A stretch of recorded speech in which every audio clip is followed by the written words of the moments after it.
Welcome to Meet Us Here, a podcast for community building where we navigate the sometimes intimidating world of belonging, networking, building new relationships, and nurturing established ones. I'm Sophie. And I'm Sue.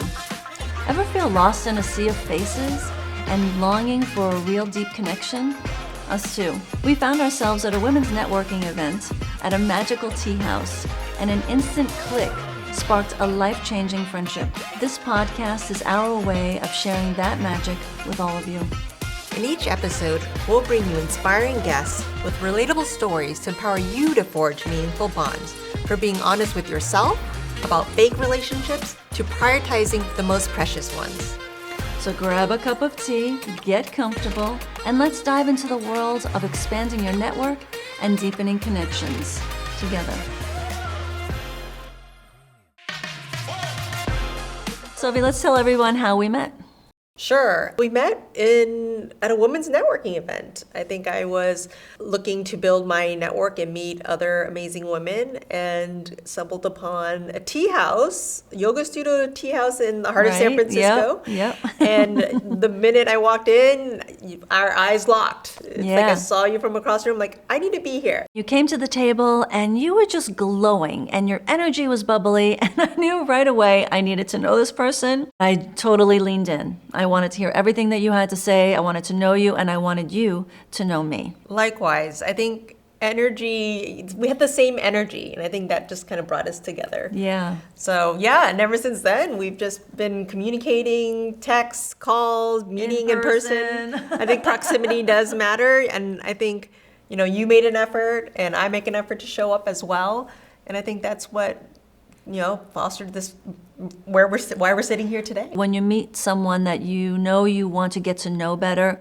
and forge a friendship with and a deeper connection, that's what encourages us to show up, right? That's what encourages the outreach. It encourages the let's make a date. It encourages the show up for the date, whether it's a Zoom call or an in-person. And I think the two of us really do enjoy the in-person experiences. That's who we are. Maybe that's old school, but I think that works best for who we are and our personality. So I wanted you in my inner circle. It was such a blessing that not only do I get you in my inner circle, but I get your husband and your family, and I get to share my whole entourage. Yeah, the entourage, Sophie's entourage. Let's move on to why are we here? Why are we doing this podcast, Sue? I would love to hear your perspective before I get into mine. It's really important to me as an explorer to continue to grow and build my community. My passion for this work is to help others to expand their network. I know that there are folks out there who are challenged with opening a conversation at a networking event. And this is something that I thrive and look forward to. So if I can offer any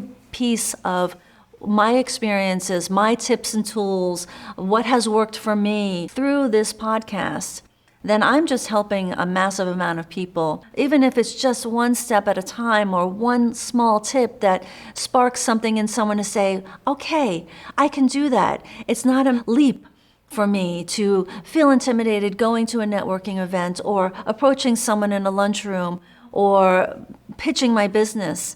That is in part why I'm passionate about this experience and building my community, overlapping my community, and gifting my community forward. Okay, Sophie, let's hear it. Let's hear your passion. There's so many podcasts out there. Actually, I was very intimidated and felt like, wow, we need another podcast. So for me, I think, I want to try something new. I want to explore. And honestly, selfishly, this is a way for me to spend more time with you, Sue. Aww. We're working on something. We're collaborating. And I think that's what is the purpose of having relationships, not just to be around each other, but also to do something of impact. And that impact for me has always been to somehow use technology for social good. So I'm a native San Franciscan. I am raising my family here in San Francisco, but I've been in the tech industry since the very beginning of my career. And it's evolved. And for me, this podcast is a way for me to almost like a therapy to share my experience, because through my journey, I knew that I was not alone. That, I might feel sometimes that I have the problems I have are the ones unique to myself, but they're not. And that's what I've discovered by meeting people and sharing stories. And so if I can help someone like myself who did feel lonely, even in a world where there's people and family, but to be able to connect on a different level in different facets, whether it be personal and professional growth. So this podcast is a way for me to share my experience, but also hear from others and be, again, part of the community, and also spend more time with you in a fun and cool way. Yeah, and you know what? This is discussion. This is, with purpose. This is with intention, right? So I'm very much looking forward to learning more about Miss Sophie Vu. Likewise, Suyuru. Even our names rhyme. It's magic. So let's dive into today's topic. I define community as both physical and emotional. Obviously, I live in San Francisco. Right. I live near the home I grew up in. My parents live near me. I have aunts and uncles that live near me. My kids go to the same school that I went to.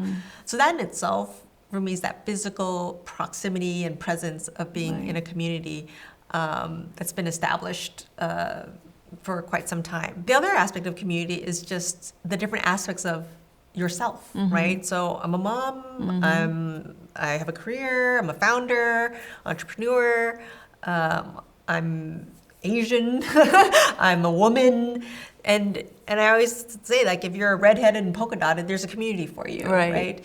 But where do you find that belonging? And where do you invest that effort? Because I do believe that community requires contribution from all of its members.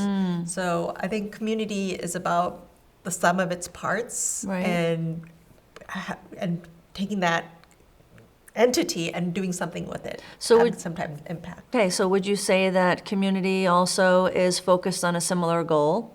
Yes. Can be, yes, right? Yes, a simple purpose, mission, goal, and there's so many different facets of that. It doesn't have to be huge. You don't have to solve world hunger and peace. Right. It could be as simple as cleaning up the beach, Right. or supporting somebody who has some type of moment in their life. Right? You hear communities about different experiences, whether it be trauma or tragedy or even joyous. Like there's a running club. That's a community as well. Right. So how many communities would you say that you belong to?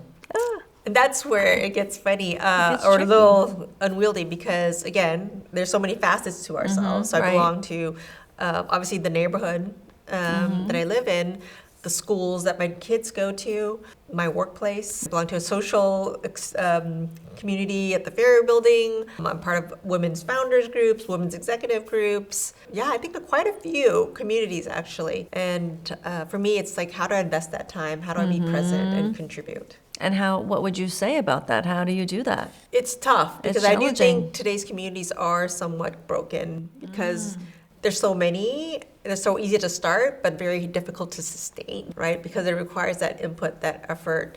And I think we're all busy and we're juggling a lot of different things. So where do you focus that effort? Right, and a lot coming at us. And you have community of your family. That's right. It's not a small feat. And there's a lot of demand there and a lot of needs there and it's joy there, right? It's the core of you is your family. Right. And then to layer on top of family is, well, the women's community and this community and that and community probably also stemming from your family. How about do you? you sleep? I do sleep, but how about you, Sue? How do you define community? I think the beauty of community, when you land in a spot that you feel at home. And I'm thinking about a women's group in particular that I belong to. I know I always look forward to going to those gatherings. They're in-person gatherings. I love that. I prefer that. When you say at home, I'm really hearing you can be yourself. I can be myself. Your authentic Not self. even a question. And I was thinking about this because I was thinking about the next event that I'm going to with this group. And I was thinking about what I'm going to wear. Of course you are. And it's like 2 weeks away or a week away. It's a week away. And a week in advance, I'm thinking about how am I going to show up, right? Because this community, I feel, is an environment for me. It's a welcoming, open arms for me to be so expressive with who I am, which I love doing. And I love stretching the boundaries of what I'm wearing, even if it's just throwing a hat on or a gold shoe or something fun or fun jewelry. And so I was thinking about my outfit and just that alone is such a beautiful, welcoming experience like home. Like I can be who I am and be accepted fully. I'm not going to offend anyone. I love the attention. I love when people come up and say, "Oh my God, I love that hat." That's what I mean by feeling at home, feeling authentic, yes, and being able to not only feel authentic, but take it to the next level, to stretch it, like my experiment, right? I get to experiment in that community. Well, that's Yeah. that's amazing. Yeah. I think I can guess which community you're talking about. When we talk about great communities and ones that thrive, it sounds like this community that I think we both belong to. What do you think makes it great? For me, I know what I'm looking for from community. I know what I want to feel when I'm in that community. I know what I want to experience or an idea of what I want to experience. What is my takeaway? What am I contributing? Do I feel that my contribution is being received? But what about the organizer? I mean, they're creating that space, right? They're creating that space, This sure. woman who Yep. created and originated this community, she wanted to build a community. Right. Like, what do you think drives people to build community? I mean, So- humans getting together. There's energy. There's chemistry. Yes, I mean, and- we're social animals. Right? Yeah, and sometimes there's purpose, right? So, for example, when I used to host parties in my apartment in Brooklyn, I was already strategizing, okay, I want to make sure that Mary meets Sally because I know they're both working on projects, or I know that they would really hit it off, or I know that they both have traveled. So I'm almost a curator of the connections that are going to be made in the room too. So that's part of me and as a community builder is curating the space and the community, right? I think for a community builder, setting the tone up front. What are the expectations? What are we delivering as the community builder? This is the space I'm providing. This environment, that's why we're coming here. So there are some guide rules, I believe, that are important. So that the folks who are sharing with their friend and that person can look at those rules or look at that idea of the community and say yay or nay for themselves and make that decision. Or I'll try it on and I'll come and I'll see if it really works your for me. thing about rules, values, pillars, Yes, whatever you want to call yes, it, yeah. it's actually the week of Burning Man, and someone shared with me the parking ticket, and it stated the values of Burning Man, right? And that in itself is a community, but I do Yes. think great communities do have a point of view. They do have core values or pillars Yes. that members would resonate and abide by or believe, Yep. which strengthens the community in itself. From the beginning, from as it begins and as it begins to grow, and as people come into that community, they already have an idea of what the expectations are Absolutely. of you as the person coming in and what they're providing. Right. So I guess the opposite of that, why some communities don't make it or they're not as sustainable, is that you don't have that. They don't have that structure.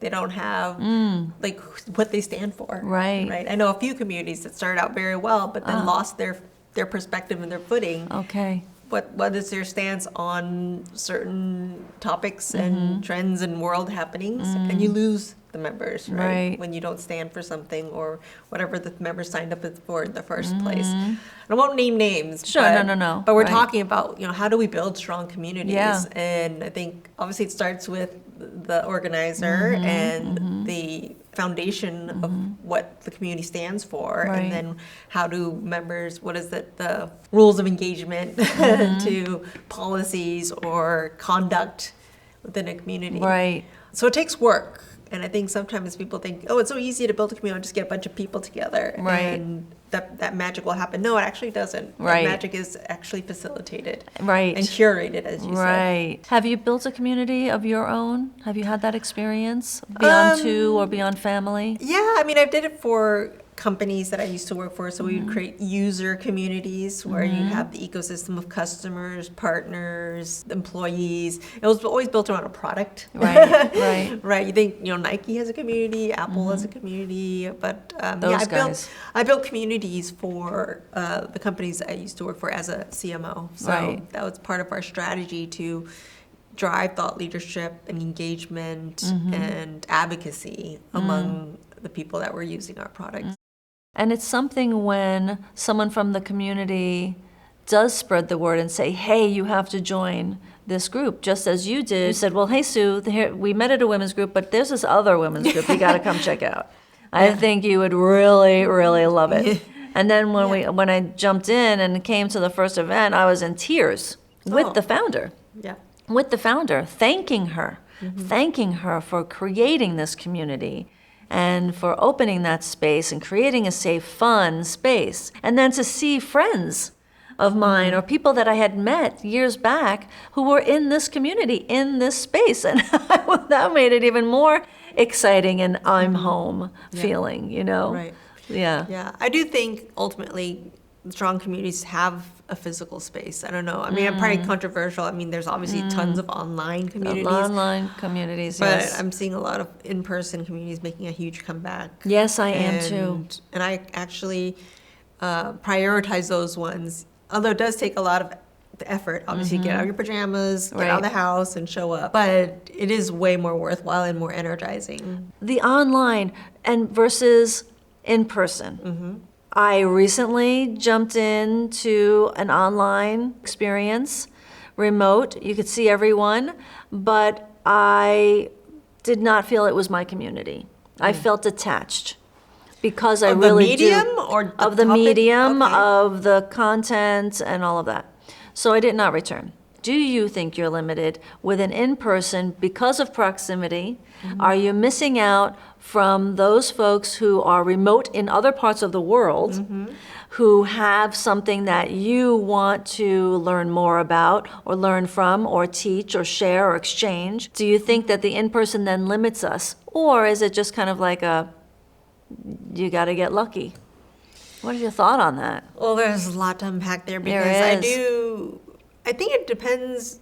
You know, I tout that I don't like transactional relationships where it's like you want something, you need something. I think that's fine for online where you're posting things and saying, hey, who has this? Who has that? I think in person is a different medium to help you develop deeper relationships. And that's beyond the need at the moment. It could be, like you said, lifelong. It could be a process. It could be someone or people that, you know, you have that frequency to develop a relationship. Right, agreed. And that energy that you feel makes you feel like you can then invest that time. Although, who am I kidding? I have a lot of friends that I've made and they've moved on. Yes. San Francisco is a very expensive city to Yeah, live in, right?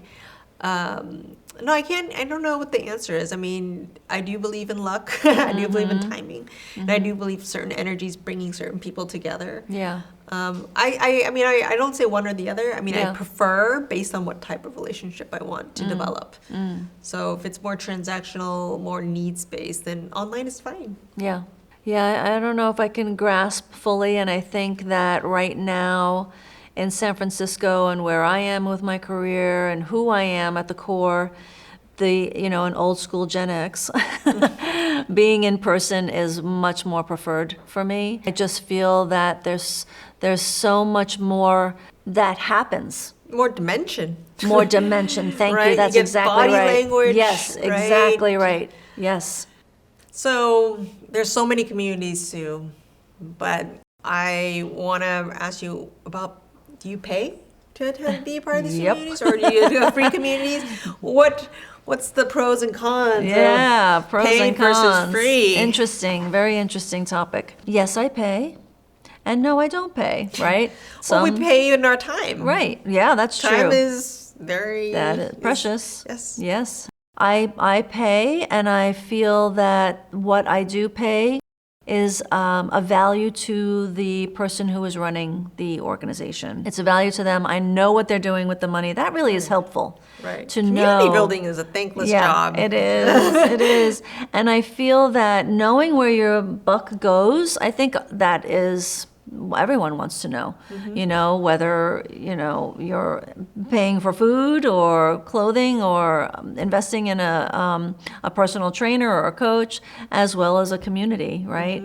So I know when I show up, I can see my money, honestly. I can see, okay, they used my money for this. They used my money for that. They're using my money through the community building, through the communications, right? Or even the space. Yeah, exactly. So seeing where my money goes is helpful, more tangible for me to say, okay, I'll make the investment. What about you? You paying? You've got a lot of community, girlfriend. I do. I was an explorer. My journey of exploring communities and building software to support communities.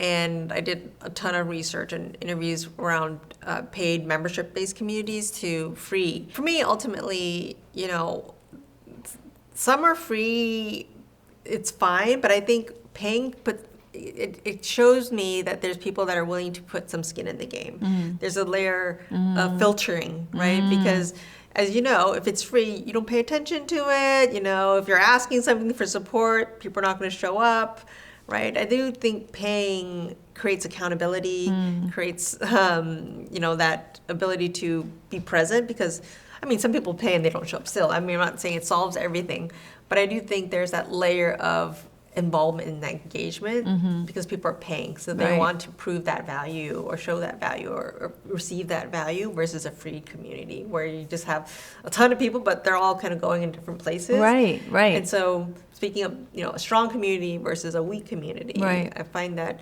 the ones that I pay for are somewhat stronger and more stickier than a free community where it's like, you're not sure if those people are even there to engage in. So I do think it's, a tactic or a way to get people more engaged and present. Do you think for you have a limit? Like if you saw an organization that you wanted or a community you wanted to be part of, and the ticket price was high, and almost like a shocker, or like, ooh, wow, okay, I have to really think about that. Is that something that you do consider? Well, I've paid for communities that were in the thousands of dollars to, a few $100, right? So again, the value being the access to certain people that I normally wouldn't have access to, right? And it's nice to be around people who are just as committed and will also, like I said, put some effort into being a part of a community because you're incentivized because you're putting money and resources into it. So I think those in communities tend to be a bit more engaging and collaborative.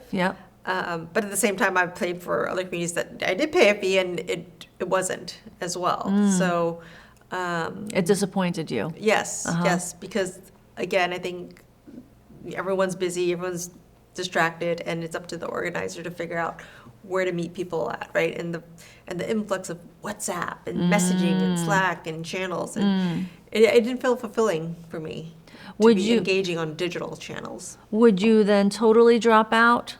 Or would you, not sneak in, but would you be on the peripheral? Yeah, I'm a lurker. Lurker, okay, like that? Yeah, but again, that's not what I envisioned when I thought about being a part of a community, right? Being able to be yourself, be able to, you can't be yourself if you're not really developing a relationship with someone beyond a few DMs and postings on a feed. Right. I think it's more about how do I spend more time with people, get to know them better, and if the community organizer is facilitating that, right? I think when you're paying a membership, you're paying for that facilitation and curation to happen. Whereas free communities, maybe there's some of it, but it's not always guaranteed. What do you think about this? To encourage those who can to pay it forward, right? To, if you can afford to do it, get a membership for someone who can't afford to do it.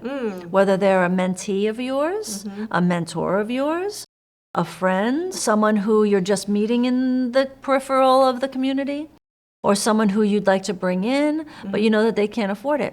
Pay it forward. If you can afford to do it, I think that should be a standard for memberships and communities that are fee-based, or that have a fee to join. I think that teaches humanity. I think that expands the community. I think that encourages and empowers someone, the person who's on the receiving end of that gift, to really show up and stretch themselves and to bring more to the table even. I think that's a great program. I know a couple of communities that do that. It's about bringing inclusion. Again, the community, as we define, is there to support and be greater than the sum of its parts, right? So I think that's a great model. But yeah, I think, people, you get what you pay for, right? So whether it's free or paid, but ultimately it's time and effort. And I think, because we are juggling so many different, we can be anywhere and anytime and people are moving in different directions, it's hard to get people together. And so part of the value that I'm willing to pay for is community organizers that can bring people together and have presence. Yeah. Right. And I think presence is something that is very precious and limited. Sue, speaking of, so as on the topic of communities, we belong to quite a few of them. Some we've abandoned, or some we choose Yep. to stay. What goes in your mind? How do you decide what community to belong to or stay and get involved in versus it's time to move on? It's a great question, and I think it varies. I've left communities because there was no response from leadership when I've reached out. I was offended by that, honestly. This was leadership who were in my home, and then they did not respond to my outreach, and that was a big turnoff for me. And that told me right away, no, these are not my people. Communication in any relationship, especially in community, is essential and is necessary. I think other communities that I've departed from were just they fizzled out, or I wasn't meeting the people that I wanted to meet with or that I gelled with. Probably even interests or needs. I think I'm people sure have different interests communities for have different changed. parts of your Yeah, life and yep. stages. And Really interesting how your communities will evolve as you evolve, right? Yeah. It's natural. Or if you move, Yeah. or you yeah, right, start a new proximity. place. How about for you? I actually just left the community that was paid. Yeah. And so that's pretty binary for me. If I wasn't getting a feeling I was getting the value from the community, the promises that they had, promised me when I paid a membership and it wasn't being delivered. Okay. Right? Whether that was access or support or programming. And so, yeah, I had to move on. It was tough. Obviously, communities want renewal. They want retention. Right. Because it's all about, the community is about the people, Right. not necessarily a product or content. Right. Or space. So I think, when I think about this question, I think about boundaries. I think about what I want for myself and what I want for the community or what I'm willing to contribute. And so I don't want to just not show up. I want to be committed. I want to be there and present. And so when Right. I can no longer provide that or offer that and vice versa, then it's time to move on, right? It's time to retrench, reset, and find someplace else where I belong. Yeah. And that's when I don't feel like I belong, I want to move on. Well, do you feel that you belonged, but their offerings were changing and diminishing, it sounds like? Yes. Right? So Yeah. they were having issues on their end as Yeah. the facilitators, Yep. and that they weakened as far as your perspective goes, Yeah. right? They provided all of this in my first round of the membership, whatever it Or was. the promise that was never Oh. really realized. Did you feel that in that time that you were involved in that community, did you feel that it delivered? In certain aspects, but then other aspects, no. No. And So again, the value, I did my offset. own ROI, return on Good. investment in my Yes, head and the yes. pros and cons. And Yep. and again, money and time are limited. I had other opportunities, like you said, Okay. to other communities to put my effort into.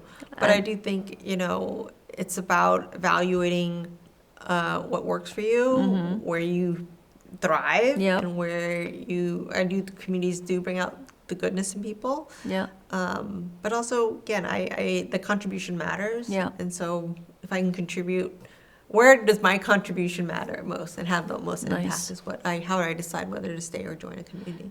Did you offer them feedback? I did. Good. Yes. Did they ask you for feedback when you were Yes. departed? Okay, so Yes. they did their due diligence. Yes, no, They asked no for the fault to feedback. them. I No, think, that's great. again, but it was a very tough decision, Yeah. honestly, because, when you're part of a community, you've Yeah. built some ties and Yeah. a relationship. Right. But I wanted to be honest with myself and set my boundaries as to what I needed as well, and not just what the community needed. I think that's really important what you just said, that you build the ties, you build community, you're building connection, right? It's a tough decision. It's like it's a breakup. It's like a breakup with a therapist, a breakup with a partner, a breakup with a coach, and that experience too, like, do I stay or do I go? Okay, well, I made my decision. But and then what happens to those relationships that you created, right? Yeah. Do those relationships go beyond that community and become a one-on-one with some people? Yeah, Does it? absolutely. I mean, hope that they're not my friend because I paid, right? Right. To be your friend. Right. Yeah. But I guess then it's up to you Yeah. to determine, okay, I'm going to keep in touch with that one person or those two people that I really Yes. connected with. And we don't need the community necessarily to continue to deepen our friendship or Yeah. our connection or to even collaborate. Yeah, absolutely. project I mean, together. even the network that where we met, right? Yes. We're not members at Right. least directly, and Right. we continue to develop the relationship. So I think community has a time and place, and Yeah. when it's served its purpose, move on. Yeah. We're both feeling the vibe of in-person communities Yeah. growing and building, especially here in San Francisco. I think the pandemic put us in a reset of, okay, we're isolated, we're inward, we're remote everything, we're building remotely, we're connecting remotely. And now that we've got this freedom, I think that there are community builders that we know and that many of our listeners know who are encouraging the in-person and creating the spaces for in-person. And I think that has flourished. It's flourishing. I think it's a new wave. I'm loving it. I love that experience. I'm very thankful for that.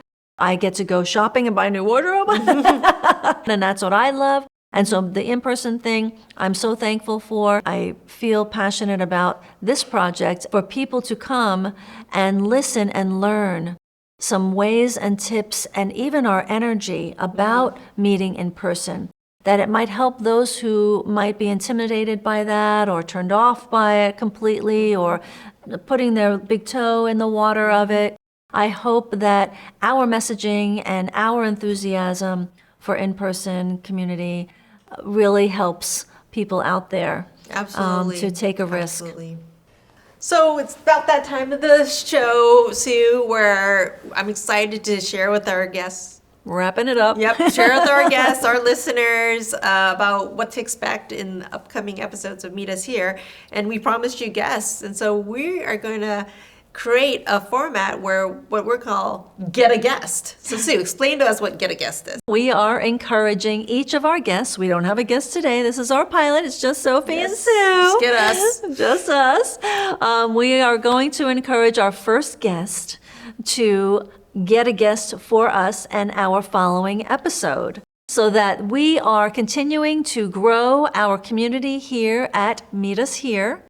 And we will also be growing the community for you in this way. To close our pilot episode, Sue, we're going to play What Turns You On and Off. Oh! And I think it's our way to conclude this amazing podcast episode.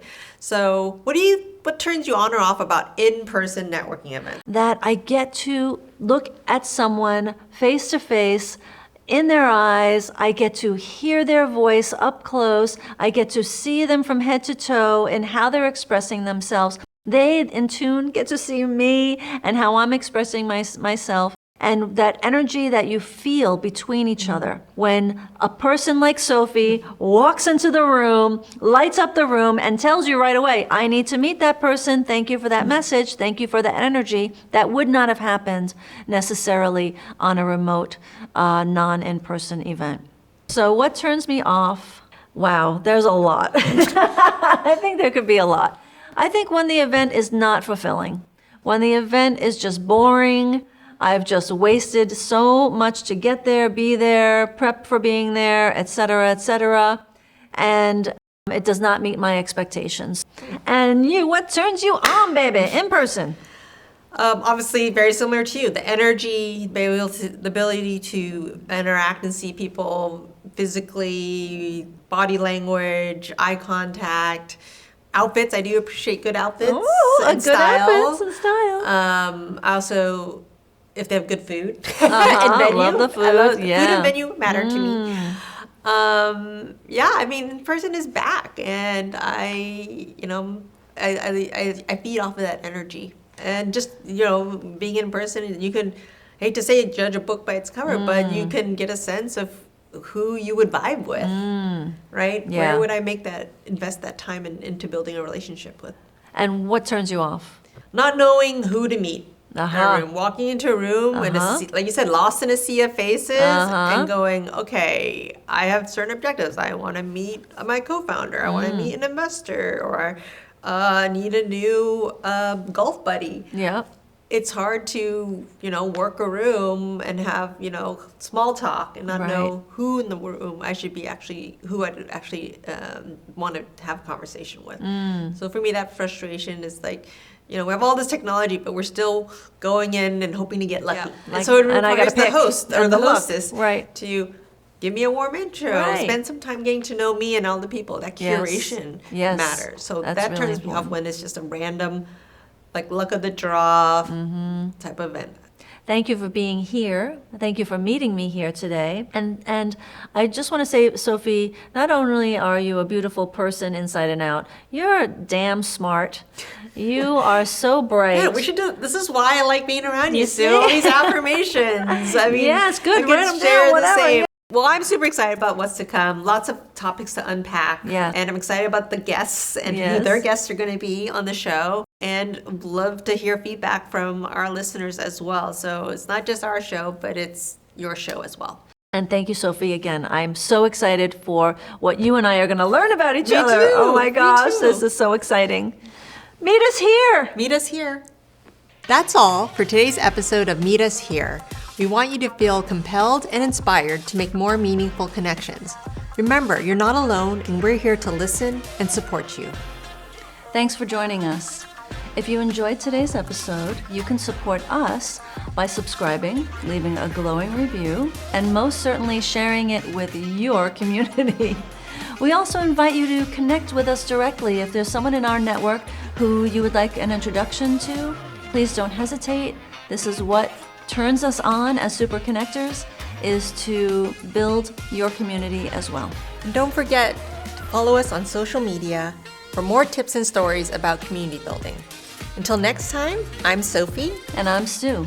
Meet us here again soon.